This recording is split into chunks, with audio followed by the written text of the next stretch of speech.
ओम शांति। 18 दिसंबर 2023 बाबा के आज के महावाक्य हैं। बाबा समझाते मीठे बच्चे, आत्मा और परमात्मा का मिलन ही सच्चा संगम अथवा कुंभ है। इसी मिलन से तुम पावन बनते हो। यादगार में फिर वे मेला मनाते हैं। प्रश्न है, तुम बच्चों में किस बात की बहुत बहुत सियानप चाहिए? बाबा समझाते, ज्ञान की जो नाजुक बातें हैं उन्हें समझाने की बहुत सियानप चाहिए। युक्ति से ज्ञान मार्ग और भक्ति मार्ग को सिद्ध करना है। ऐसे समझाना है जैसे चूहा फूंक भी देता है और काट भी लेता है। तो सर्विस की युक्तियां रचनी है। कुंभ मेले पर प्रदर्शनी लगाकर अनेक आत्माओं का कल्याण करना है। पतित से पावन होने की युक्ति बतानी है। गीत है, इस पाप की दुनिया से कहीं दूर ले चल। ओम शांति। बाप बैठ बच्चों को समझाते हैं, पाप की दुनिया को कलयुगी, पतित, भ्रष्टाचारी दुनिया कहा जाता है और फिर पुण्य की दुनिया को सतयुगी, पावन, श्रेष्ठाचारी दुनिया कहा जाता है। परमात्मा ही आकर पुण्य आत्मा, पवित्र आत्मा अथवा पुण्य की दुनिया बनाते हैं। मनुष्य पुकारते हैं पतित पावन बाप को, क्योंकि खुद पावन नहीं है। अगर समझते पतित पावनी गंगा है, वह त्रिवेणी है, फिर पुकारते क्यों हैं कि हे पतित पावन आओ? गंगा व त्रिवेणी तो है ही, उनके होते हुए भी पुकारते रहते हैं। बुद्धि फिर भी परमात्मा की तरफ जाती है। परमपिता परमात्मा जो ज्ञान सागर है, उनको आना है। सिर्फ आत्मा नहीं लेकिन पवित्र जीवात्मा कहा जाता है। अभी पावन जीवात्मा तो कोई है नहीं। पतित पावन बाप आते ही तब हैं जब सतयुगी पावन दुनिया की स्थापना करनी है और कलयुगी दुनिया का विनाश करना है। जरूर संगम पर ही आएंगे। संगम को कुंभ भी कहते हैं। त्रिवेणी का संगम है, उसका नाम रख दिया है कुंभ। कहते हैं तीनों नदियां आपस में मिलती हैं। वास्तव में है दो नदियां। तीसरी नदी को गुप्त कह देते हैं। तो क्या इस कुंभ के मेले में पतित से पावन होंगे? पतित पावन को तो जरूर आना है। ज्ञान का सागर वे है।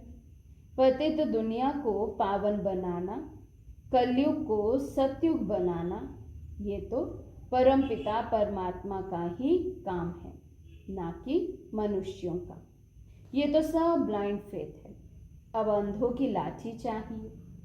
तुम अब लाठी बने हो नंबरवार पुरुषार्थ अनुसार। लाठियां भी किस्म किस्म की होती हैं। कोई लाठी 100 रुपए की और कोई 2 रुपए की भी मिलती है। यहाँ भी सब नंबरवार है। कोई तो बहुत सर्विसेबल है। जब बीमार होते हैं तब सर्जन को बुलाना पड़ता है। अब ये है ही पतित दुनिया।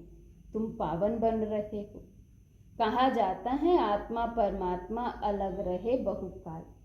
फिर जब परमपिता परमात्मा अनेक आत्माओं के बीच आते हैं तो उसको कहा जाता है संगम का कुंभ।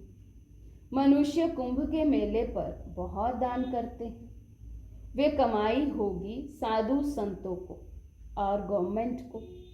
यहाँ तुमको तन, मन, धन सहित सब कुछ दान करना होता है पतित पावन बाप को। वे फिर तुमको भविष्य में स्वर्ग का मालिक बनाते हैं। वे नाम लेते हैं त्रिवेणी का और दान देते हैं साधु संतों को। वास्तव में संगम उसको कहेंगे जहाँ सब नदियाँ आकर सागर में मिले। वहाँ सागर तो है नहीं। ये तो नदियाँ आपस में मिलती हैं। नदियाँ और सागर के मिलन को ही सच्चा सच्चा मेला कहा जाता है। लेकिन ये भी ड्रामा में नूंद है। इसमें गवर्नमेंट को भी रेल, मोटर गाड़ी, ज़मीन आदि से बहुत कमाई होती है, तो ये कमाई का मेला लगता है। इन बातों को तुम बच्चे जज कर सकते हो, क्योंकि तुम हो ईश्वरीय मत पर। तो कुंभ के मेले का अर्थ निकालना चाहिए। बाबा निबंध देते हैं। जो सेंसिबल बच्चे हैं उनको उठाना चाहिए। नंबर 1 सबसे सेंसिबल तो मम्मा, फिर दूसरा है संजय, जिसको फिर बांटने के लिए पर्चे बनाने पड़े। ये त्रिवेणी पतित पावनी नहीं है। पतित पावन तो सर्व का सद्गति दाता एक शिव बाबा है। त्रिवेणी को तो सद्गति दाता नहीं कहेंगे, वे नदियाँ तो है ही, आने की बात नहीं। गाते हैं पतित पावन आओ, आकर पावन बनाओ, तो ये पर्चे निकालने चाहिए। बहनों भाइयों, क्या पतित पावन ज्ञान सागर परम पिता परमात्मा है या ये नदियाँ? ये तो सदैव है। परमात्मा को तो पुकारा जाता है आने के लिए। वास्तव में पतित पावन तो एक परमात्मा है। आत्माएं और परमात्मा अलग रहे बहुकाल। वही सतगुरु आकर सबको सद्गति दे वापिस ले जाते हैं। ज्ञान स्नान तो वास्तव में परम पिता परमात्मा से करना चाहिए। पावन दुनिया की स्थापना परम पिता परमात्मा कराते हैं। तुम उसे जानते नहीं हो। भारत जब श्रेष्ठाचारी था तब उसमें देही अभिमानी देवताएं रहते थे। उसे शिवालय कहा जाता है। अब कुंभ पर जाकर बच्चों को प्रदर्शनी लगानी चाहिए समझाने के लिए। समझाना है पतित पावन एक बाप है। वे कहते हैं मैं आता ही तब हूँ जब पति से पावन बनाना होता है तो प्रतिज्ञा करनी पड़े। रक्षाबंधन भगवान से संबंध रखता है, ना कि साधु संतों से। प्रतिज्ञा परम पिता परमात्मा से की जाती है, ना कि त्रिवेणी से। हे बाबा, हम आपकी श्रीमत से पावन बनने के लिए प्रतिज्ञा करते हैं। बाप भी कहते हैं मैं तुमको पावन दुनिया का मालिक बनाऊंगा। ये है बाबा के इशारे। इसमें सर्विस करने वाले बहुत तीखे चाहिए। चित्र भी और बनाने पड़े, इसके लिए अच्छा मंडप लेना पड़े। तुम्हारे दुश्मन भी बहुत निकलेंगे, कोई समय आग भी लगाने में देरी नहीं करेंगे। किसी को झगड़ा करना होता है तो गाली देने लग पड़ते हैं। तुमको तो निरअहंकारी बन साइलेंस में रहना है। ब्रह्मा कुमारियाँ मशहूर तो हो गई हैं, पर्चे आदि जरूर बांटने हैं। कुंभ के मेले का खास महत्व रखते हैं। वास्तव में महत्व अभी का है। ये भी ड्रामा का खेल है। वहाँ से भी कोई का कल्याण हो सकता है, परंतु मेहनत लगती है। कांटों को फूल बनाने में मेहनत लगती है। कुंभ के मेले में प्रदर्शनी करने में भी हिम्मत चाहिए, जान पहचान चाहिए, जो कोई विघ्न ना पड़े। तुमको सिद्ध करना है कि पतित पावन कौन है। मनुष्य पावन दुनिया स्वर्ग को याद भी करते हैं। कोई मरता है तो कहेंगे फलाना स्वर्गवासी हुआ। वहाँ तो बहुत माल ढाल होते हैं, वहाँ से फिर यहाँ बुलाकर खिलाते क्यों हो? तुम श्रीनाथ के मंदिर में देखेंगे कितने माल बनते हैं। अब श्रीनाथपुरी और जगन्नाथपुरी वास्तव में है एक ही बात, परंतु वहाँ श्रीनाथ द्वारे में देखेंगे तो बहुत वैभव बनते हैं और जगन्नाथपुरी में सिर्फ फीके चावल का भोग लगता है, घी आदि कुछ भी नहीं पड़ता। ये फर्क बताते हैं। गोरा है तो ऐसे माल और सावरा है तो ये सूखा चावल। राज बड़ा अच्छा है, ये बाप बैठ समझाते हैं। श्रीनाथ द्वारे में इतना भोग लगाते हैं तो फिर पुजारी लोग दुकान में बेचते भी हैं। उन्हों की कमाई का आधार भी उस पर है। मिलता मुफ्त में है, फिर कमाते हैं। तो देखो कितनी अंधश्रद्धा की बातें हैं। ये है भक्ति मार्ग, ज्ञान मार्ग, सद्गति मार्ग है। गंगा स्नान से थोड़ी ही सद्गति होती है। बड़ा युक्ति से समझाना है, जैसे चूहा फूंक देकर काटता है। बड़ी ही सियानप चाहिए समझने और फिर समझाने की। कितनी नाजुक बातें हैं। मनुष्य कहते हैं कि हे परमपिता परमात्मा, तुम्हारी गतमत तुम ही जानो। इसका अर्थ तो समझते ही नहीं। तुम्हारी श्रीमत से जो सद्गति मिलती है वे तुम ही कर सकते हो और कोई कर ना सके। सर्व का सद्गति दाता एक है। सर्व अक्षर जरूर डालना है। समझाया बहुत जाता है, परंतु समझने वाले तो बहुत थोड़े निकलते हैं। प्रजा तो बहुत बनती रहती है। मनुष्य खुदा के नाम पर बहुत दान पुण्य करते हैं तो एक जन्म के लिए फल मिल जाता है। यहाँ तो 21 जन्म के लिए मिलता है। ईश्वर अर्थ दान करने से ताकत मिलती है। ये ईश्वर को जानते ही नहीं तो ताकत ही नहीं रही है। हिंदुओं के गुरु गोसाई तो ढेर हैं। क्रिश्चियन का देखेंगे तो एक है। एक का कितना रिगार्ड है। रिलीजन इज माइट कहा जाता है। अभी तुमने रिलीजन को समझा है तो कितनी ताकत मिलती है। बाबा कहते हैं, बच्चे सबको यही वशीकरण मंत्र दो। बच्चों को बाप कहते हैं, तुम जहां से आए हो उसे याद करो तो अंतमतिसो गति हो जाएगी। बाप को याद करने से ही पावन बन सकते हो। पाप दग्ध होंगे। बाप और वर्षे को याद करना है, जिससे सारा चक्र बुद्धि में आ जाता है। ग्रस्त व्यवहार में रहते देह के सर्व संबंधों से बुद्धि निकाल बाप के साथ जोड़ने का पुरुषार्थ करना है, जो फिर अंत समय भी वही याद पड़े। और कोई की याद पड़ी तो सजा खानी पड़ेगी और पद भी कम हो जाएगा।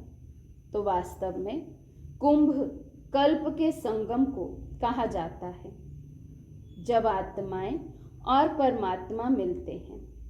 परमात्मा ही आकर राजयोग सिखाते हैं।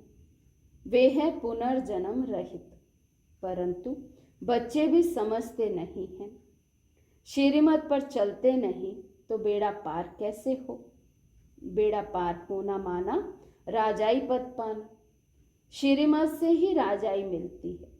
श्रीमत पर नहीं चलते तो आखिरीन खत्म हो जाते हैं। सजनियां साथ में वे चलेंगी जिसका दीपक जगा हुआ होगा। जिनके दीवे बुझे हुए हैं वे साथ में थोड़ी चलेंगी।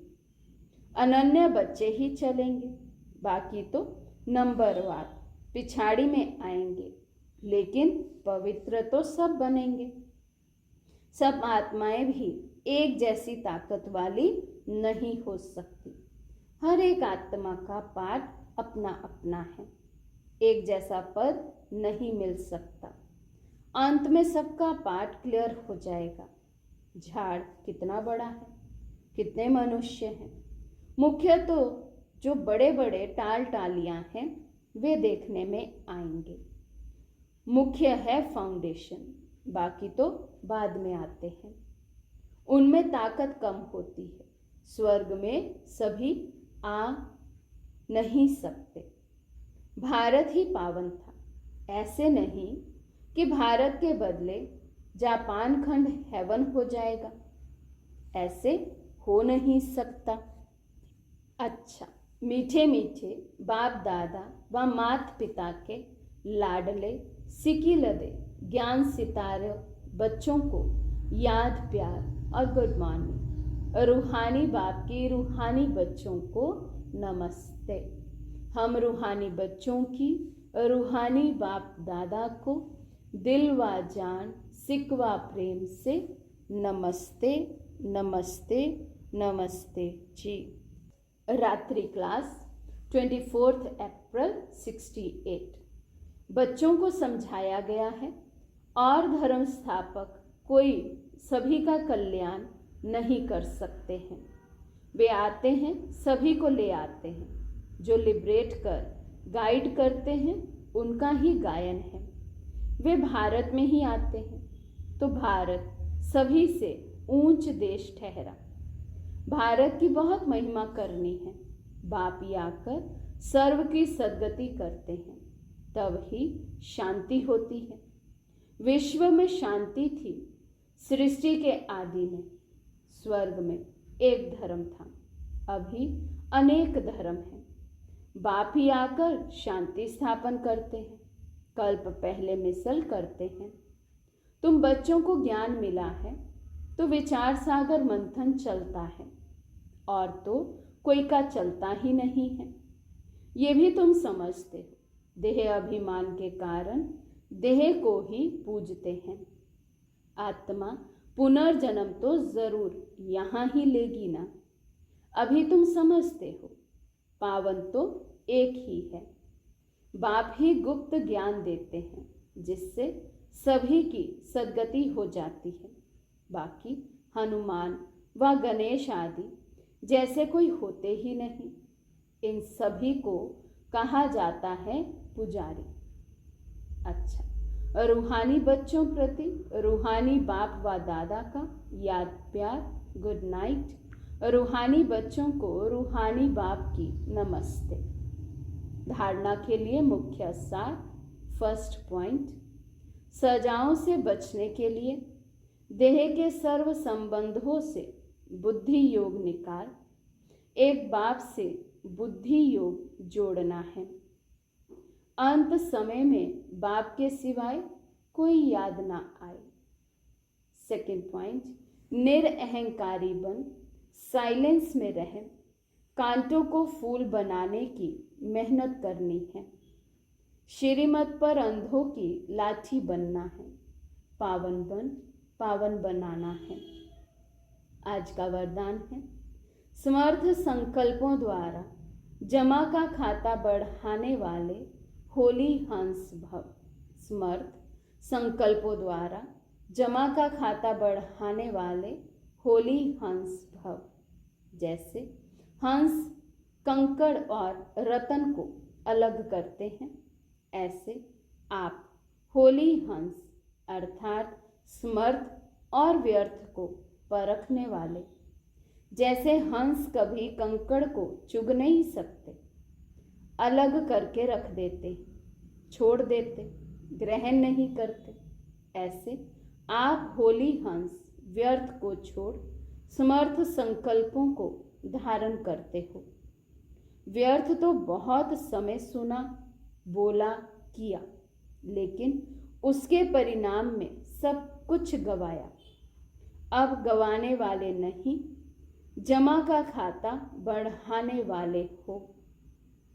स्लोगन है, स्वयं को ईश्वरीय मर्यादाओं के कंगन में बांध लो तो सर्व बंधन समाप्त हो जाएंगे। स्वयं को ईश्वरीय मर्यादाओं के कंगन में बांध लो तो सर्व बंधन समाप्त हो जाएंगे।